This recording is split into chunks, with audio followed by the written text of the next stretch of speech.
By the time I was ready to step back into their world, I wasn't the scared, powerless girl they tried to trap. I was a woman who had everything they didn't expect and everything they might need. And that's when the real story began. Stepping back into my old town felt like walking into a memory I'd tried to bury. The streets smelled the same. The corner store still had that weird fluorescent buzz. Even the sidewalks seemed narrower somehow, like they were waiting to trap me again. But this time, I wasn't afraid.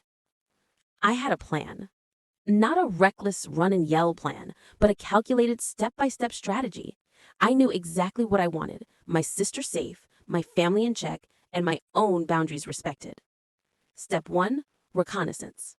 I started small, visiting my old neighborhood under the guise of casual errands, stopping by schools, parks, even the corner stores where I used to get candy. I needed to see who was influencing my sister, who my parents were talking to, and how much control they still held. I kept a notebook. Every conversation, every slip of information, every detail about who supported the forced marriage idea, I jotted down.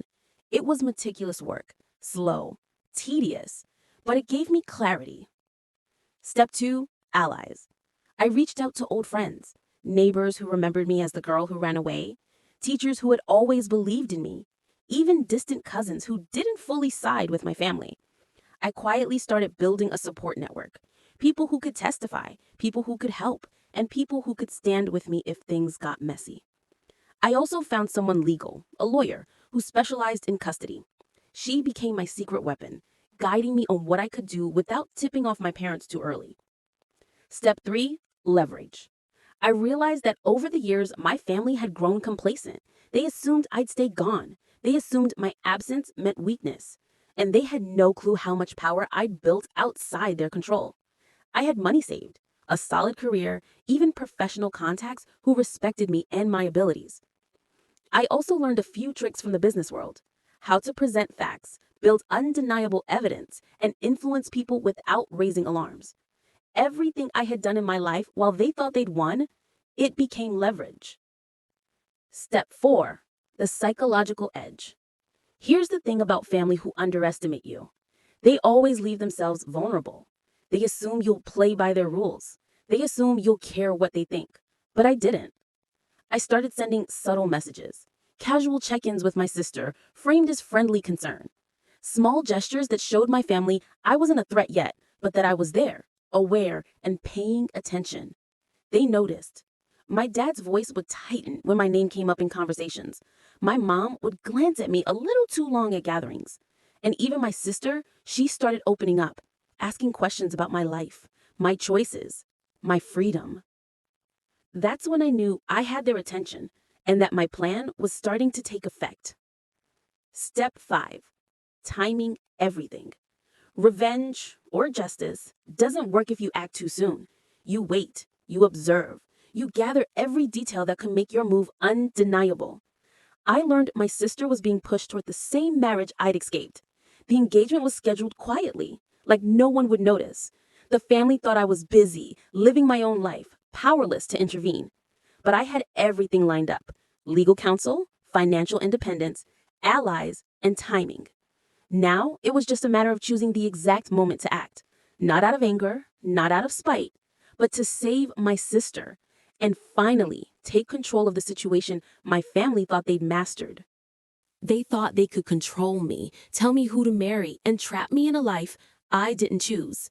But they didn't know I'd run, I'd survive, and I'd come back, not just for me, but to save the sister they were about to destroy. This is my story. Before we dive in, hit that like button and subscribe if you've ever been told what to do or felt trapped by your family. This story is for anyone who's ever had to fight for their freedom and their family. I was 17 when it all started. Not 17 in a cute, innocent way. 17 in the way you realize your whole life could be stolen from you overnight. My family had always been controlling. Not in a loving way, not in a we care about your future way, but in a we decide everything and you shut up kind of way. And nothing screamed control louder than the day my parents told me I was to be married. I froze. My heart slammed against my chest like it was trying to escape. "You're too young," I whispered, though my voice shook. "It's tradition," my dad said, eyes cold and unyielding. "It's for your own good," my mother chimed in, like she'd rehearsed it. But here's the thing. I wasn't like the other girls. I wasn't going to smile politely, nod my head, and live a life someone else planned. I tried to argue. I begged. I cried. But every plea was met with a wall of condescension. They told me I was being dramatic. They said I'd thank them later. They mocked my independence, like it was some phase that would pass. That night, lying awake in the dark of my bedroom, I realized the truth. If I didn't act, I would be trapped. Trapped in a life that wasn't mine. And worse, trapped in a cycle that would destroy my sister next. I made a plan. Not a fully formed, perfect plan, but enough. Enough to run. I packed a small bag, stuffed it with what I could carry, and left a note they'd never understand. It wasn't just fear. It wasn't just desperation. It was fire. Pure, unrelenting fire. And once I hit the streets, once I tasted freedom, I realized something else. I could build a life they never see coming. A life they would never control. I escaped that night, but running was only the beginning. I had no money, didn't have a plan beyond survival. And yet, something told me I would come back. And when I did, they wouldn't recognize the girl who walked out, but they'd never forget her. Running wasn't glamorous. I didn't have a car, didn't have cash, didn't have anyone I could trust. The first few nights, I slept in bus stations, libraries, even a 24-hour diner when I could beg or hustle enough for a coffee and a chair. My stomach ached constantly. My backpack felt heavier than my own body. And yet, I kept moving. Every step away from home was a step toward control over my own life. I took whatever work I could find. Dishwashing, retail, tutoring neighborhood kids, anything. I remember one night, washing dishes in some greasy diner kitchen, my hands raw and burning, thinking, if they catch me now, they'll drag me back. I can't stop. I won't stop. I learned quickly. You either adapt or you fail. I stayed quiet, learned the ropes fast, and slowly started saving money. And then I discovered my real weapon, my mind. I'd always loved numbers, patterns, figuring out how things worked. So I enrolled in night classes, worked day shifts, and slowly started building skills that my family would never expect me to have. Accounting, business management, tech skills. Every paycheck I saved was fuel for my independence.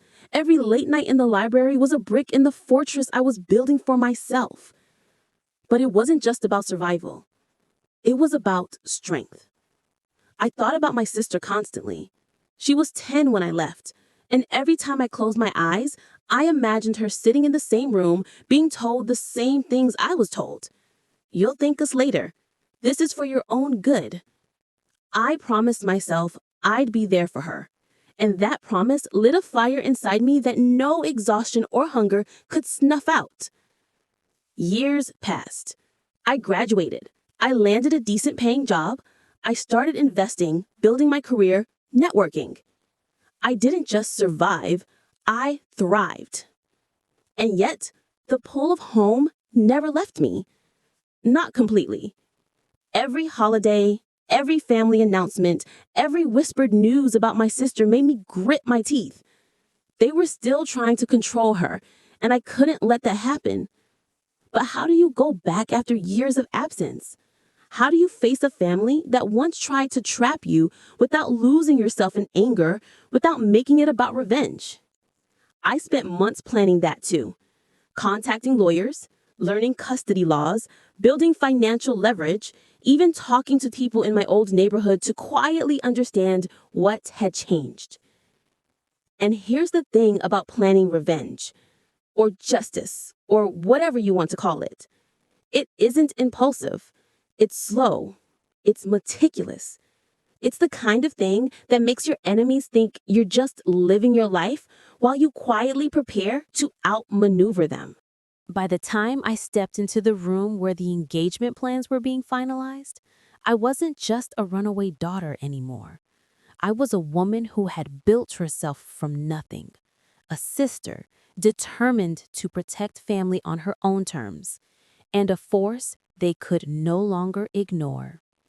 And what happened next changed everything. I walked into my childhood home like I owned the place. Not because I did, but because I finally felt like I could. The smell of old wood and fried food hit me instantly. Nostalgic, but sharp. The living room looked the same. The curtains, the family photos, the worn-out couch my sister loved. It all screamed home, but with chains I refused to wear anymore. My parents were mid-conversation about my sister's future husband. The way they were talking, excited, convinced, blind, made my stomach churn. I cleared my throat. The room went silent. "Hey," I said.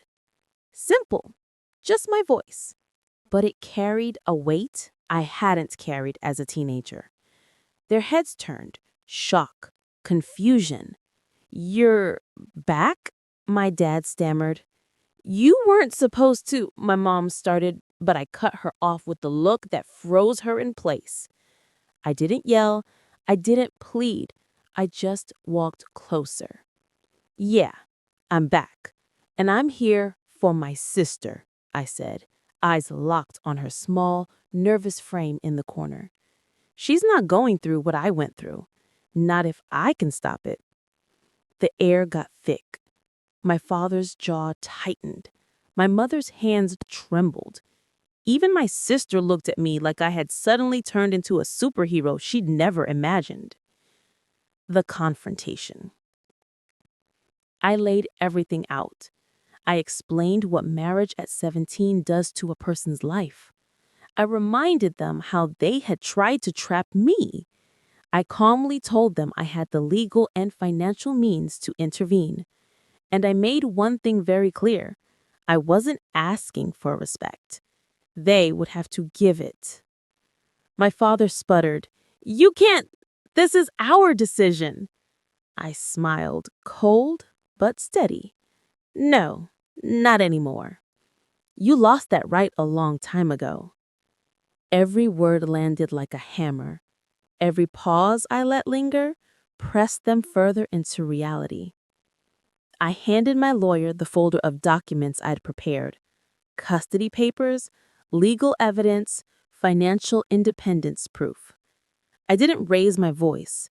I didn't threaten. I just showed them the facts. And that's when I saw it. The first flicker of fear in their eyes. The first moment they realized their control over me and my sister was gone forever. The sister moment. I knelt down in front of my sister. She looked up at me, wide-eyed, teary. Will they let me stay?" she whispered. I hugged her tight, feeling her small frame tremble. "They won't have a choice. Not this time. You're coming with me." Her grip on my hand tightened, and in that moment, I knew all the sleepless nights, all the fear, all the planning had been worth it. The fallout and emotional release. The family tried to argue, to manipulate, even guilt-trip me, but nothing worked. They realized they couldn't gaslight me anymore. Every attempt fell flat against the quiet confidence I'd built over years of running, surviving, and thriving. I didn't need to scream. I didn't need to fight. My presence was enough.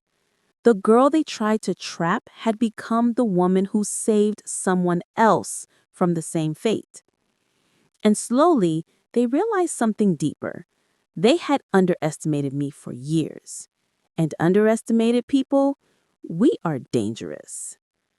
When I left that house with my sister, I didn't feel revenge in the traditional sense. I felt freedom. I felt justice. I felt the kind of satisfaction you can't fake. Because it isn't about proving them wrong.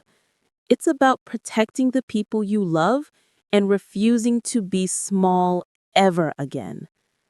That day, I realized life isn't about punishing people who try to trap you. It's about building yourself strong enough that nobody can ever trap you or the people you love again. My sister is safe. I'm free. And my family, they're learning the hard way that control can't survive against courage, planning, and unwavering love. And for anyone out there being underestimated, trapped, or silenced, you can survive. You can thrive. And one day, you'll walk back into the room and no one will recognize the power you've built. If this story hit you, if you've ever felt trapped by family or forced into something you didn't want, hit like and subscribe. I want to hear from you. Have you ever been forced into a life you didn't choose?